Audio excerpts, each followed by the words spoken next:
วันให้มองเศร้าถ้าเคยจงเจริญ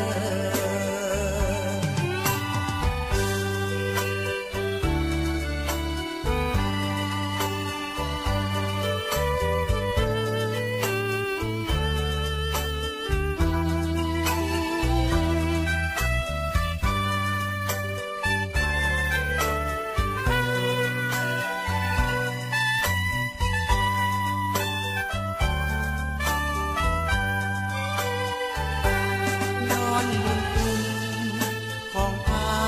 ป่าสาชนปฏิวัติลาวชาวลาวบ่มีวันหลงลืมใดตลอดชีวิตขออุทิศไว้นำพักเขาถนอมคู่สาเจ้าบ่มีวันให้มองเศร้าถ้าเคย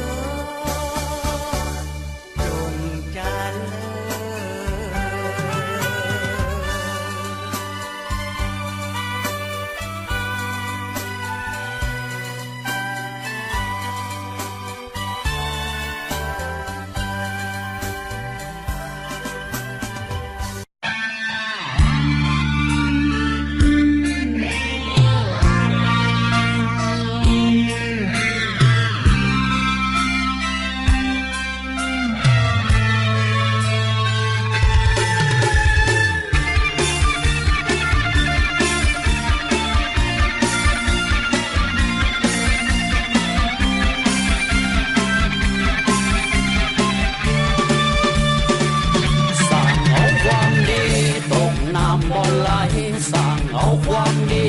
ตกไฟบ่ไหม้สิ้นชีวิตแล้วศาสตร์จะลึกไว้ผลงานยิ่งใหญ่วีรชนสีทองซึ่งรายละเอียดมีอย่างนี้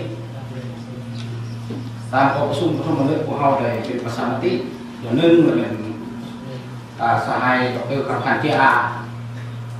เป็นการเมืองของสุดใหม่และซองสหายบุญทรงบาเซยีเป็นห้องเลขาเมื่อพักสุดใหม่สหายวงมณีเกิดภาษาเป็นกรรมการเมื่อพักและก็ทางพักที่สอบเกี่ยวกับเรื่องงานโครงการของเมื่อพัก